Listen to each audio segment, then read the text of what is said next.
My parents are from Asia. My mum's based in China, and my dad's side of the family is based in Borneo. It's in sort of Malaysia, Indonesia sort of area. But like I said, born and raised here. I studied English language at King's College, but at that time it really kind of didn't sort of have any bearing on what I was going to be doing. I was quite sort of rebellious kid, I guess, and you know, I didn't really want to be at uni and stuff, and it was only kind of a bit later when I started kind of writing again. I've always loved writing. When I was little, I used to write love stories and stuff like that. But in the middle portion of my life, I just kind of stopped writing completely altogether. I think I just felt like I was holding a lot in, a lot of feelings and a lot of stuff, and I found it really difficult to express myself. But then I started writing again later, a couple of years ago, when we went to Asia, I suppose. I spent a couple of years over there. I went over to sort of, I guess, kind of escape a bit from the things that weren't going so well over here. So I spent a year working with animals and diving and stuff like that, and I had an experience with someone. It was more like a kind of fleeting moment, really. And we both have sort of really separate sort of trains of thought, but there was something kind of quite tempestuous and harmonious at the same time in our sort of interaction. And after that kind of really got me back into writing. You know, we would talk for hours about the past, about the kind of things that you only ever really discuss with your inner psyche. And suddenly I was able to not be so afraid of myself and just to openly write again. And I learned a lot about myself, and back in those days I just started writing days on end, nights and mornings, and I wrote poetry, prose, I wrote a children's book. And then when I came back here, I wanted to kind of put it all together. So it can we can trace it back to the meeting with one person Yeah. kind of freeing you emotionally and creatively. Yeah, it kind of was actually, yeah. It was a real kind of relief actually, to be honest. I mean, we spend our whole lives like suppressing our feelings and not being able to express our emotions and stuff like that, and it was kind of like that just all dissolved and just became sort of second nature to me.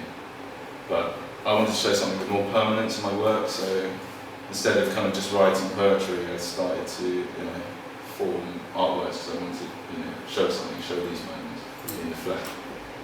Yes, which we can see in your works here. There's a lot of thought that's gone into the composition of the text on the page, even the choices of paper and frame, all controlled by you, yes, the artist. Yeah, every aspect of it. I'm really interested in that relationship between imagery and text, because like we all store kind of memories as like separate kind of feelings and thoughts, and a lot of the time they always just remain like that.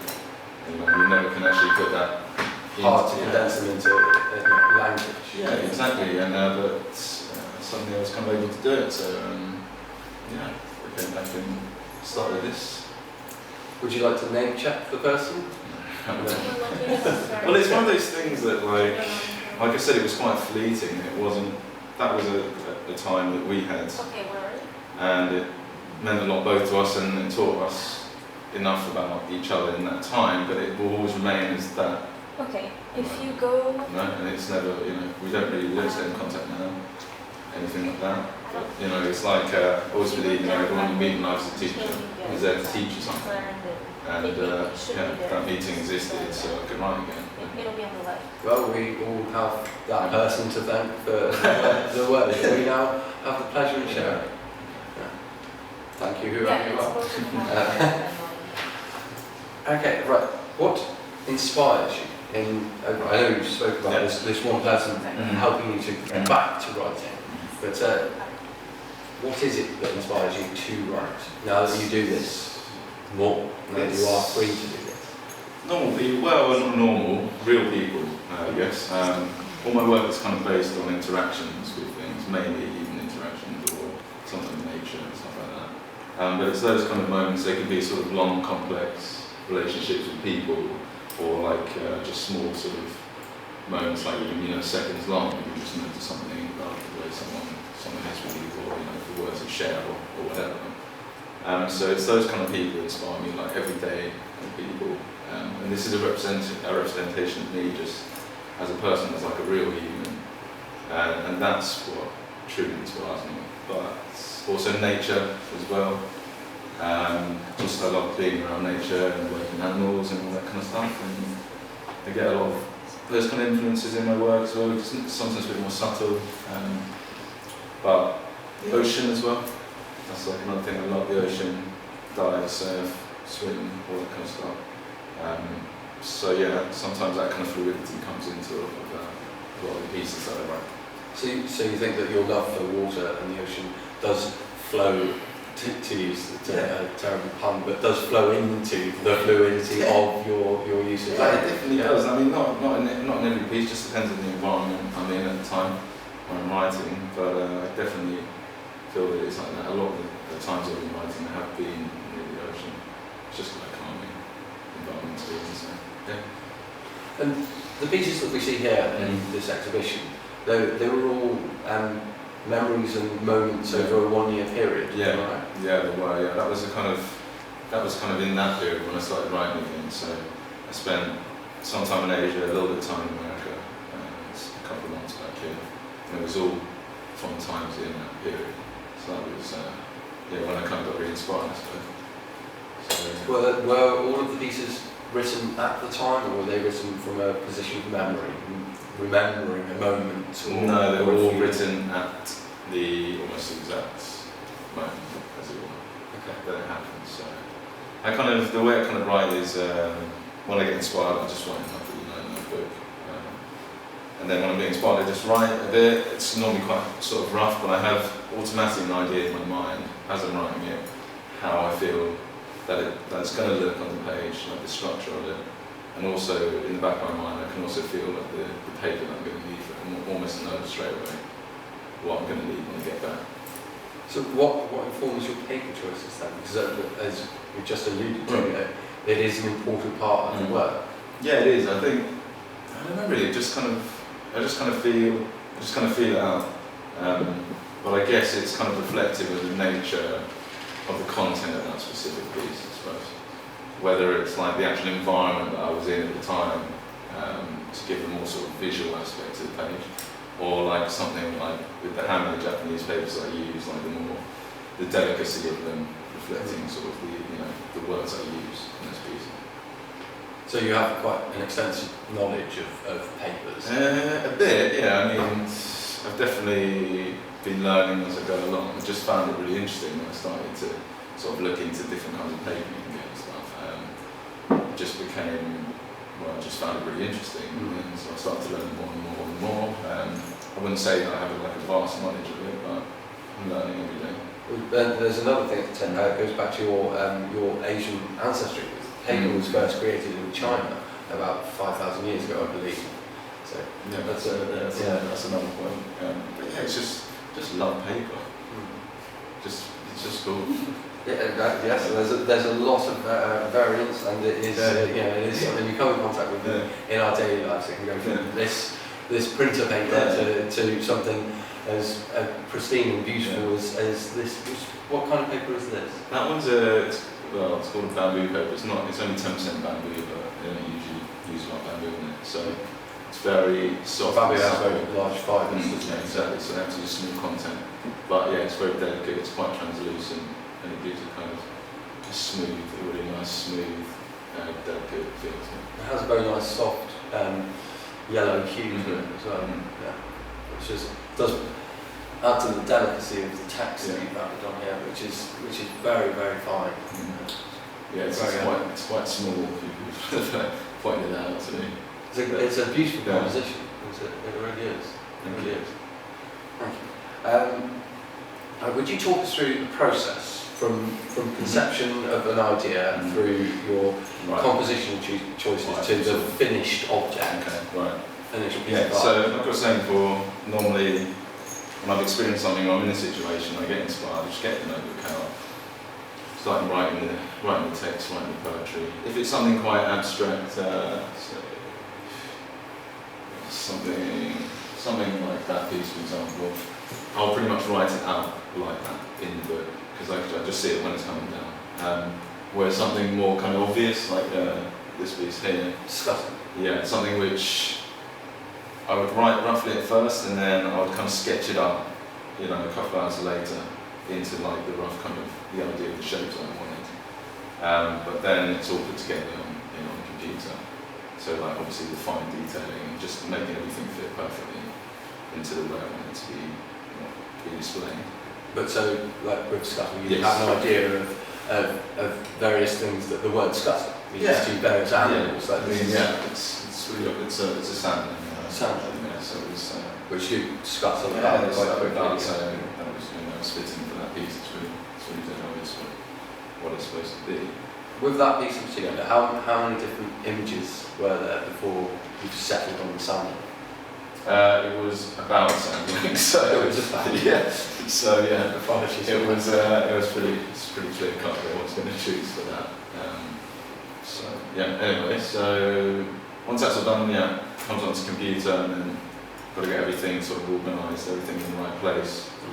Like the fonts and stuff, it's another thing as well. I have kind of ideas in my mind what kind of fonts I want, and choose one sort of as fitting as I can with the way I feel that it's flowing, the words. When that's done, I go to my printers, which is up in Leighton, amazing printers, and I get the plates made because, well, let's start again with that. They're all kind of printed in slightly different methods. Most of them are done in a sort of old vintage letterpress way or forward stamping, which requires kind of, I brought this from requires kind of plates like this. Okay. So they're made out of copper. Right. And what happens is once I've got the whole layout done, I give it to them and they get these plates etched for me and use acid to etch away to leave the exposed areas of the text. And that is used to press through the inks, the letterpress method or foils for the other methods. So it's quite a time-consuming process. Can you hold up the plate? Thank you. It's a very heavy plate. Yeah, it's incredibly heavy. Yeah, so I mean, in terms of with most of these ones, they're done on one plate. But obviously, for some of my other pieces which have consecutive pages, a separate one has to be done for each one of the sheets, and the other stuff is done in my life. Lithograph. Yes. So, although very elegant and minimalist in the finished art, they're quite labour intensive. Yes. There's a lot of points to the process. Yeah, So it's not quite as simple as No. somebody writing a witty verse and then pressing print. Yeah, definitely not. Yeah, I didn't use any digital methods No. for the actual printing. So it's come from inspiration to that, the paper choice, the sourcing of paper, deciding what I want and the feel and everything. My source from my paper sources, some of it had to be imported from Japan and stuff like that. And then goes through the printing methods, and then I use a friend as up in Finsbury, who are like amazing. And so they treat the woods and stuff. So it takes quite a lot of time to get the right treatment on the wood. The mounts are all 100% cotton, so there's no acid or lignin, so it doesn't degrade the paper underneath. And the glass is all 2mm UV, so that again protects from UV light. So it's all kind of with sort of archival longevity in mind to protect the artwork. That's just the way that I like to do things. Like every little aspect has to be exactly how I picture it in my mind, and I want everything to be to like the highest grade possible. It's just the way I like to do it. And of course, you wanted to stay that way for as long as physically possible. So exactly. So that's really important to me. Every single aspect of the production process. Like I'm quite meticulous in my everyday life anyway, and that's just how I like things. Well, it shows in the work. They are very well turned out. They're beautiful objects, and the verses are quite engrossing, engaging. Yeah, they're very good. Are there any artists or poets in particular who have inspired you or in some way guided your practice? There's poets and artists that I like. I wouldn't like to say that any of them have sort of influenced my work directly, because I like to keep my stuff as original, as personal as possible. And I do read poetry and I do follow some artists, but I try not to get too much into it because I don't it's quite easy to subconsciously start almost plagiarising other people's stuff, especially when you're reading. Unintentionally. Yes. Yeah, and then you're reading people's stuff. But Cummings, I read Cummings quite a lot. I think we both have a sort of kind of romantic nature to our poetry. And there's a guy called Shel Silverstein, who's actually a children's poet. Shel Silverstein. Shel Silverstein. Yeah, children's poet, but he writes beautifully. I suppose I'm the artist. I'm quite into that kind of whole children's books and children's illustrations and stuff. Just find it really a lot more kind of pure, I guess. A lot more simple. It's a lot more kind of emotionally honest. Yeah. It's kind of geared up to the kind of the way that I kind of think. So there was always this guy called Satoshi Kitamura who I used to love when I was a kid. He used to do these amazing kids books, really simple ones but with beautiful illustrations, and I really love him. Japanese. Yes, Japanese. Well, Satoshi is that's a Japanese name. Yeah. What have you got going on at the moment? Any upcoming exhibitions? Are you working on new series, new projects? So with the writing and stuff, I haven't written loads of new stuff recently. Hasn't been working on this collection being produced. I have been writing bits and pieces, which now after this is all done, I'm going to start starting again with that whole sort of process, putting together some bits and pieces. But I think normally in my sort of downtime, I try and travel as much as possible to get re-inspired, and that's what's kind of going to spark the next set, I suppose. But I've got plenty of ideas for.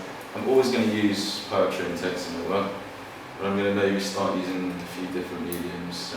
Maybe I want to bring in stuff like stone and concrete and stuff like that into my work, with more like engraved words and things like that.